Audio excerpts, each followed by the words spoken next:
네, 여러분 안녕하십니까? 오늘도 여러분과 함께 진술 분석에 대해서 공부를 해보도록 하겠습니다. 네, 저는 경찰대학교에서 유기업상 센터장과 그다음에 수사 파트를 강의하고 있는 임금섭 교수입니다. 여러분 반갑습니다. 네, 이제 여러분에게 제가 간단한 추리 퀴즈를 한번 내보겠습니다. 여러분 스스로 퀴즈를 한번 잘 풀어보시기 바랍니다.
네, 카세트에 죽은 남자의 목소리를 유언으로 남기고 총으로 자살을 한 사건이네요. 자, 여러분들은 어떻게 이걸 타살이라는 걸 알아맞혔을까요?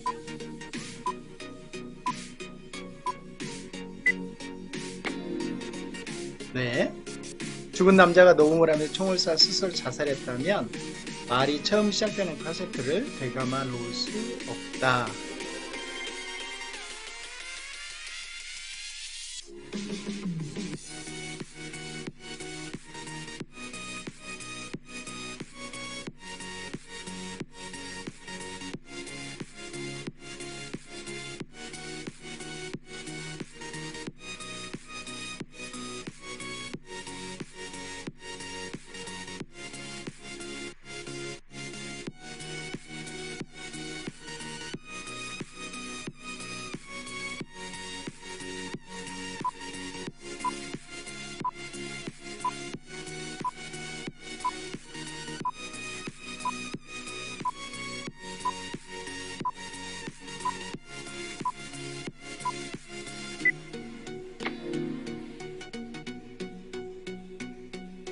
네, 여러분 맞히셨나요?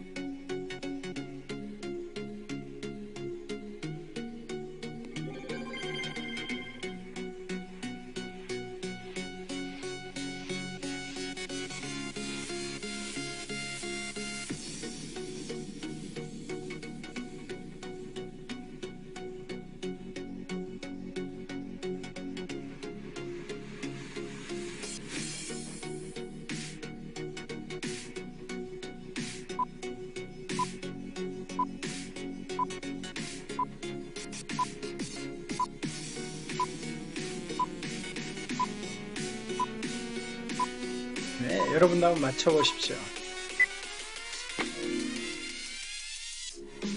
깨진 유리창에 파편이 집안 하나도 없었기 때문에 유리창은 집 안에서 밖으로 깨뜨린 것이 확실했다. 침입자가 밖에서 깨뜨렸다는 하녀의 말은 거짓말이다.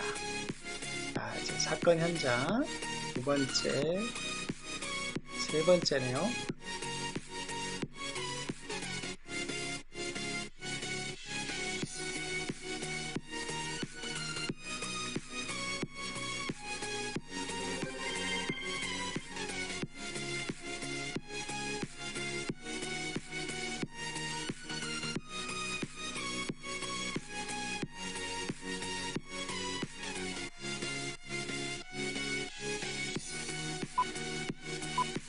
네, 운전자가 살인범이라는 것을 경찰은 어떻게 알았을까요?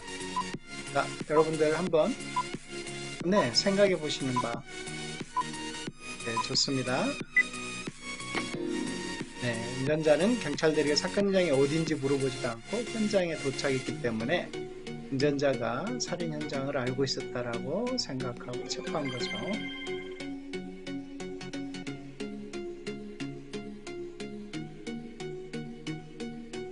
자, 마지막 희생자입니다.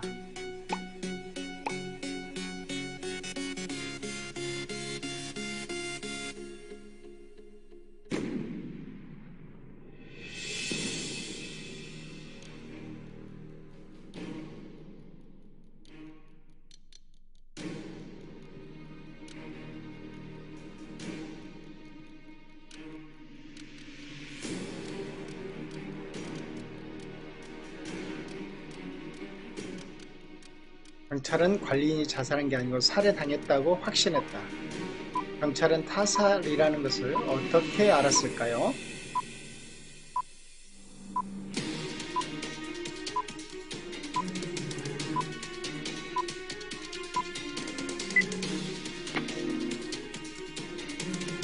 경찰이 창문을 열고 아래를 내다봤기 때문에 창문이 닫혀 있어서 타살이라고 확신을 한 거죠. 네, 오늘도 수고하셨습니다. 네, 여러분 많이 맞히셨나요? 네, 여러분들의 그 감과 촉이 정말 뛰어나신 분들이 많으신 것 같습니다. 자, 이제 지난 시간에 진술 분석에 대해서 전반적인 이론 공부와 그 다음에 사례를 한 건 살펴보았는데요. 오늘 또 역시 진술 분석에 대해서 다시 한번 강조하는 면에서 여러 가지 것들을 준비를 해봤습니다. 그래서 진술 분석 부분의 이론적인 부분을 다시 한번 되새김을 하시고 또한 사례도 같이 풀어가는 시간들을 갖도록 해보겠습니다. 자, 이제 사건이 발생을 하면 사건에 대해서 기억을 하게 됩니다. 용의자가 됐던 목격자가 됐던 피해자가 됐던 사건이 발생하고 그 사건에 대한 어떻게 보면 이벤트적인 기억력이기 때문에 굉장히 생생할 수가 있습니다. 그래서 사건에 대한 기억을 하고 이제 용의자나 목격자나 피해자나 또 뭐 참고인 여러 사람들이 사건과 관련해서 진술을 하게 되죠. 그 진술한 초기 진술 내용들이 주로 제일 신빙성이 높아 보이고 그 초기 진술된 내용들을 이제 경찰관서에 제출하게 되면 경찰관서에서는 그것들을 분석을 하게 되죠. 즉, 진술 분석관 분들이 이제 사건의 내용에 대해서 분석을 하게 됩니다. 그러면 그 진술된 분석 내용이 어느 정도 신빙성이 있다, 진술한 내용에 있어서 신뢰성이 있다, 신뢰성이 없다, 이런 부분들에 대해서 이제 판결을 하게 되는 거죠. 그리고 그 판결을 통해서 수사관에게 다시 통보를 해주고 수사관은 그 진술 분석 내용을 가지고 다시 수사를 진행하게 되는 겁니다. 자, 진술 분석은 글이나 말의 형태로 된 진술의 진실성을 판단하는 과학적인 분석 방법이고 진술 타당도 분석이라든지 과학적 내용 분석이라는 기법들이 있습니다. 그리고 거짓말 탐지 검사를 하는 폴리그래프 검사, 거짓말 탐지 검사가 있고 행동 징후를 분석하는 행동 분석 방법들이 있다고 보시면 되겠습니다. 이제 진술 분석 절차는 지난 시간에 말씀드리지 않은 부분이어가지고 이 자리에 넣었는데요. 진술 분석 절차에는 사건 기록을 일단 분석을 하고 감정 의뢰된 건에 대해서 관련된 쟁점을 도출해내고 그리고 이제 면담 계획을 수립을 하고 또 면담을 실시하고 내용을 분석하고 진술의 진실성에 대한 최종 판단을 하게 됩니다. 이것은 서면으로 된 진술 분석도 있는가 하면에 직접 만나서 진술한 내용을 분석할 수 있는 그런 경우도 있죠. 그렇기 때문에 진술 분석은 대부분 사건과 관련해서 그걸 목격하거나 기억하고 있는 모든 사람들이 다 진술 분석 대상자가 될 수도 있습니다. 인지면담 기법, 협조적인 피면담자를 대상으로 완전하고 정확한 정보를 획득하기 위한 면담 기법이다 라고 했는데 이것은 어떻게 보면 사건이 발생한 처음부터서 마지막까지 순서대로 본인이 인지하고 있는, 알고 있는 부분들에 대해서 쭉 설명하게 하고 또 질문 순서를 바꿔가면서 설명하게 해서 이 사람이 가지고 있는 어, 이 기억이 정확한지 여부를 확인하는 면담 기법인데요. 인진이 아니라 인지입니다. 오타이네요. 인지 면담 기법이라고 하시면 되겠습니다. 진술을 획득하는 방법에는 덜 중요하고 심지어 무관해 보이는 부분까지 진술하도록 해서 사실은 모든 내용에 대해서 진술하게 하고 판단은 진술 분석하시는 진술 분석관 분들이 하게 되는 거죠. 또한 수사관들이 하게 되는 거고, 그리고 진술자의 평상시의 행동 패턴인 기준선을 파악하고 베이스라인을 파악하고 사건에 대한 진술자의 태도와 진술 동기를 파악을 하는 겁니다. 사람이 왜 이거에 대해서 진술을 하게 됐고 이 진술을 할 때에 이 사람의 반응은 어떻다라는 것을 읽어 드리는 거죠. 수사관의 선입견이나 편견을 방지 또는 해소를 해야 한다. 진술 분석을 통해서 수사관이 그냥 이 사람이 하는 행동이라든지 말이나 말투를 가지고 선입견이나 편견을 가져서는 안 되겠죠. 사건에 대한 편견을 가질 수도 있기 때문에 이런 것들을 방지하고 해소하기 위해서 진술 분석은 진술을 획득하는 것은 되게 중요한 부분입니다. 진술을 획득할 때 유의사항으로는 가장 순수할 때 초기 진술을 획득하는 것이 가장 좋고요. 가급적이면 사건과 관련해서 빠짐없이 모두 진술할 수 있도록 유도하는 것이 좋고요. 이 사람이 진술을 모두 다 해줄 것을 기대하는 자세로서 진술을 들어주는 게 좋습니다. 그리고 이 상대방이 얘기를 할 때에 지시하거나 끼어들지 말고 추임새를 넣어서 적극적으로 진술을 할 수 있도록 유도해 주는 게 가장 좋죠. 아, 네, 그렇군요. 아, 그래서요? 어떻게 됐나요? 아, 네. 이런 식으로 표현하면 아마도 굉장히 좋은 대화법이 되지 않을까 생각이 듭니다.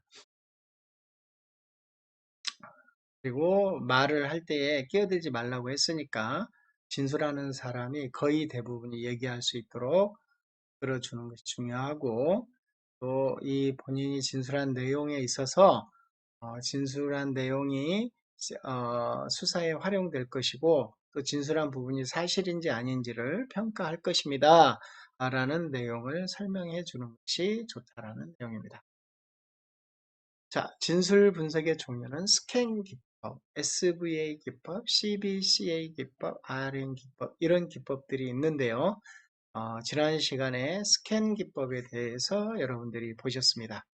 오늘은 스캔 기법과 SVA, CBCA, RM에 대해서 간단하게 설명해 보도록 할 텐데요. 여기에서 경찰청에서 중점적으로 스캔 기법이나 SVA, CBCA, RM 기법들을 사용하고 있습니다. 이제 한번 보겠습니다. 스캔 기법, SCAN 기법은 전직 폴리그래프 검사, 거짓말 탐지 검사가 하신 분이 용의자, 피해자, 목격자로부터 진술을 받아 분석하는 진술 분석 도구를 개발을 하셨고요. 이 스캔 기법은 진술을 획득하는 방법과 진술을 분석하는 방법에 대해서 만들어 놓은 기법이라고 생각하시면 되겠습니다.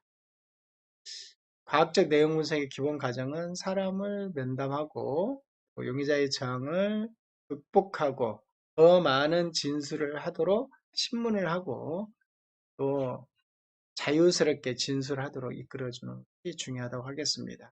진실인 진술과 거짓인 진술 간에는 당연히 차이점이 있다라는 가정을 두고요. 거짓 진술할 때는 모든 부분에 대해 거짓말을 하는 게 아니라 사건과 관련된 그 부분 순간순간 일부분들에 대해서 거짓말을 한다라고 여기실 것 같고요. 그리고 모든 사람들마다 각자 자기가 표현하는 언어적인 규칙들이 있다는 것의 전제하에 스캔 기법, 과학적 내용 분석을 실시합니다. 과학적 내용 분석은 총 13가지가 있는데요.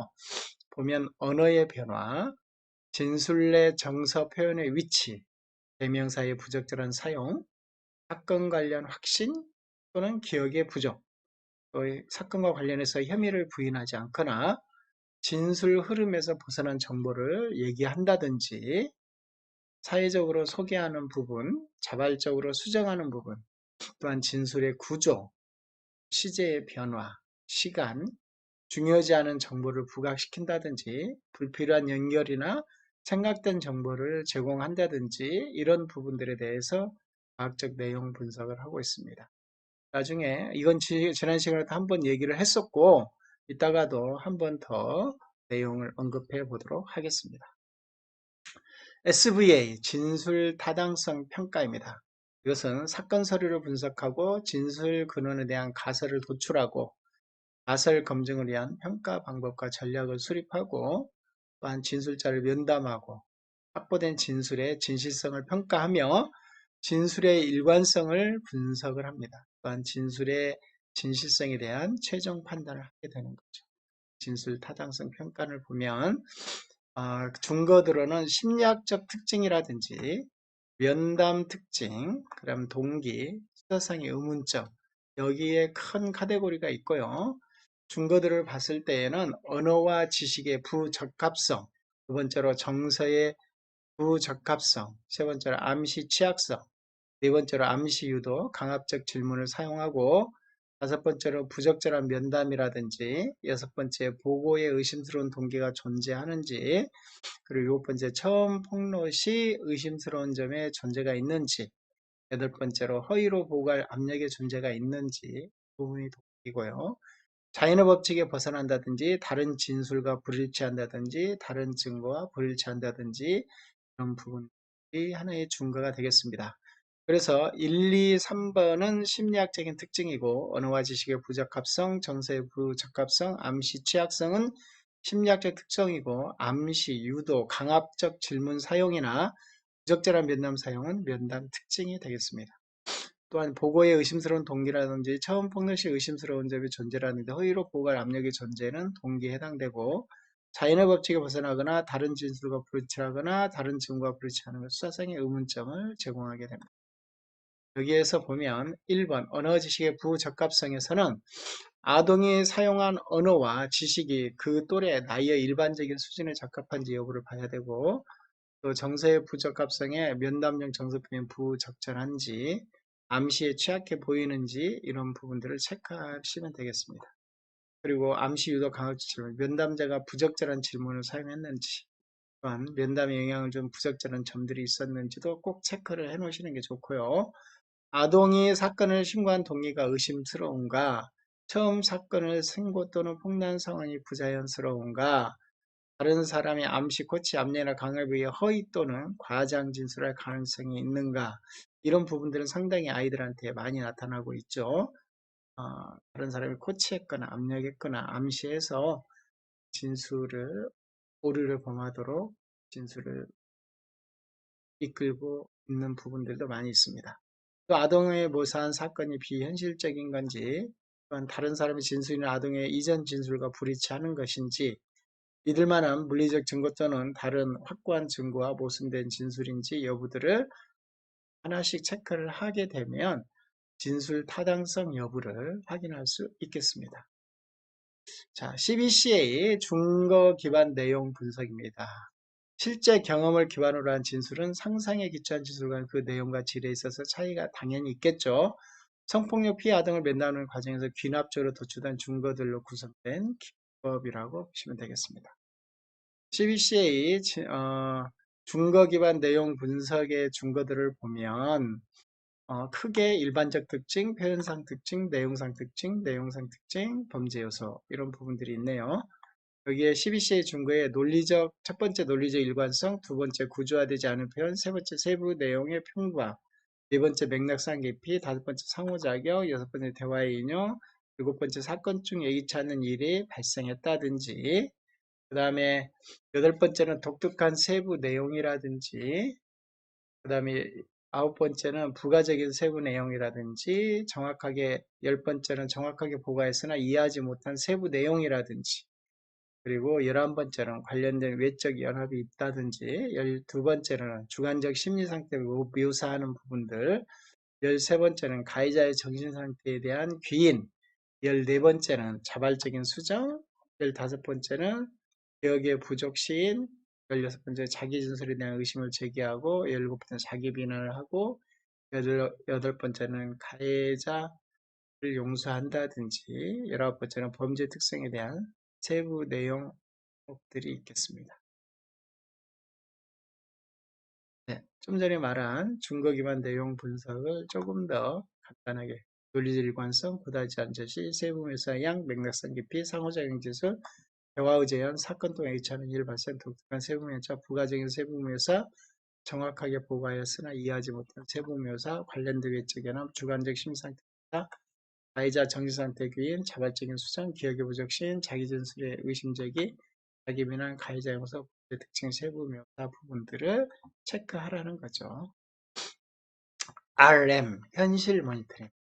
자신의 기억 출처를 파악하고자 하는 소스 모니터링에서 출발하고 자신의 기억이 외적 정보, 시각, 청각, 후각 등 외적인 감각 정보를 많이 포함하면 경험한 사실을 기반으로 한 기억으로 판단하고 내적 정보를 많이 포함하면 상상에 의한 것으로 판단한다.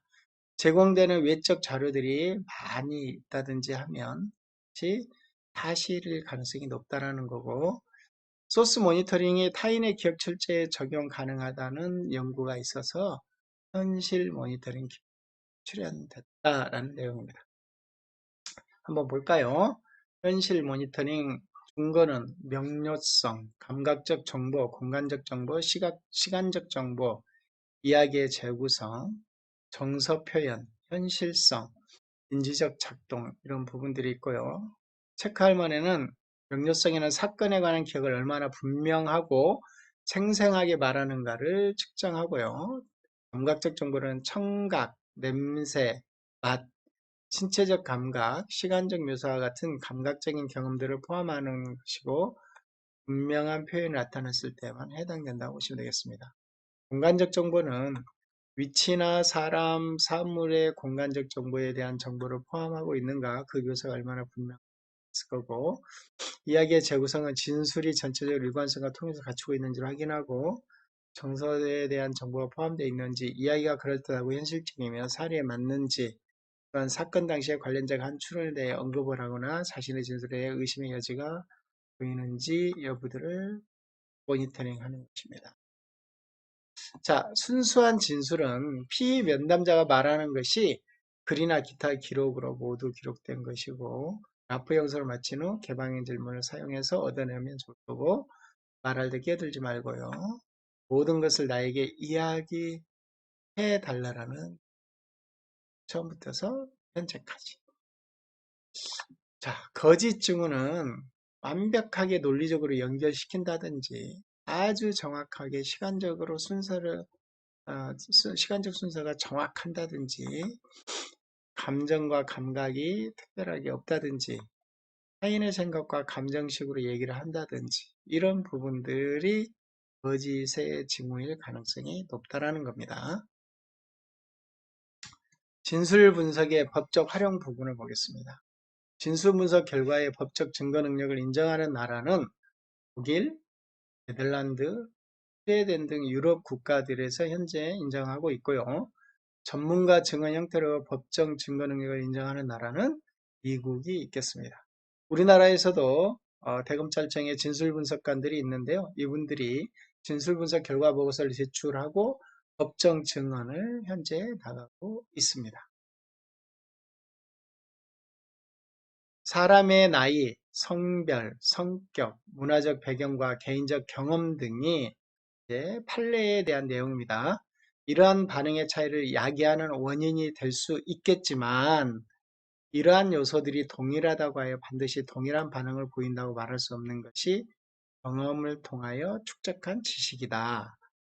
범죄에 직면한 피해자가 보이는 반응과 피해를 입은 후 피해자가 보이는 반응의 다양성을 보편적 지식의 틀 안에서 참작할 때 특정 사건에서 피해자 반응에 특이성이 있다고 하더라도 가해자와 피해자의 나이, 성별, 성격, 문화적 배경과 개인적 경험은 물론 범행 당시와 범행 이후 여러 정황을 모두 고려하여 이러한 반응의 특이성을 어떻게 설명하고 이해할 수 있는지 살펴보아야 하는 것이지, 피해자의 반응의 특이성의 형식적 측면만을 들어서 피해자 진술의 신빙성을 가볍게 배척한다면 이는 복잡하고도 다양한 인간 심리와 인간성에 대한 이해와 상상력의 부족 때문이라는 비난을 면하기 어려울 것이다 라고 판결문에 있습니다. 2004년부터 1년에 걸쳐 25회 이상 아버지로부터 상습 성추행을 당했다라는 주장의 사건이 있었습니다. 진술 외에 증거가 없고 사건 발생 4년이 지난 시점에서 진술을 했고 반복적인 피해 사실로 인한 특정 진술 확보가 어렵다. 피해 사실에 대한 진술 확보를 위한 인지 면담을 실시해서 진술 분석하게 됐습니다. 면담 결과 확보된 진술 토대로 진술 분석 실시 후 피해자의 진술이 진실하다는 감정 결과를 통보했고, 인지 면담 및 진술 분석 결과 통보서를 토대로 구속영장을 수사관이 청구를 했고, 인지 면담 및 진술 분석에 대한 법정 증언을 증거로 채택하고 피고인에 대해서 징역 4년을 선고했습니다. 자, 대구 살인 사건의 용의자가 부산 도심에서 체포됐을 때 경찰관의 직감에 공소유착을 받고 대해서 순찰하던 경찰관 옆을 슬며시 지나갔지만 매서운 영상을 눈살미를 피하지는 보시고 못했습니다. 오늘 이 시간을 서상훈 마무리해 기자입니다. 보도록 하겠습니다. 행인들이 오가는 부산 남포동 거리입니다. 경찰관들이 지나가는 사람들을 살피기 시작합니다. 대구에서 살인사건을 저지른 용의자가 부산 남포동에서 공중전화를 사용했다는 내부 정보를 받고 순찰에 나선 겁니다. 얼마 지나지 않아 가방을 맨 남성이 경찰관 옆을 지나가자 순간 이상한 낌새를 느낀 경찰관이 뒤를 돌아본 뒤 이 남성을 쫓아갑니다. 점점 빨리 걸어가면서 이렇게 유리창 비치는 대로 저희를 보더라고요. 옆으로 살짝 확인을 해가지고. 경찰관을 피해 빠른 속도로 걸어가던 이 남성. 얼마 가지 못해 근처 화장실에서 덜미가 잡혔습니다. 신원을 확인해보니 남성의 정체는 50대 A씨. 지난 20일 대구 남구의 한 주택에서 이웃에 사는 70대 여성을 살해한 혐의로 수배된 용의자였습니다. 다른 사람 이름을 대고 생일도 기억이 안 난다. 뭐 이런 식으로 얘기를 하고 신원 확인하려고 노력을 좀 많이 했죠. 경찰은 A씨를 대구로 압송해 범행 경위 등을 조사하고 있습니다. 관할 구역을 넘어선 경찰의 적극적인 수사 공조가 신속한 용의자 검거로 빛을 발했습니다. YTN 차상입니다. 네, 경찰관으로 근무하면서 저렇게 순간적으로 지나가는 사람을 살인범이었죠. 수배된 살인범을 인지를 하고 이렇게 검거까지 하게 된 정말 놀라운 경찰관의 촉이죠. 여러분들도 이런 촉을 잘 발휘해서 진술을 하는 진술자에 대한 행동도 분석을 하고, 그리고 언어적인 면, 비언어적인 면 이런 부분들을 잘 분석하는 여러분들이 되기를 바라겠습니다. 여러분 오늘 또 수고 많으셨습니다. 감사합니다.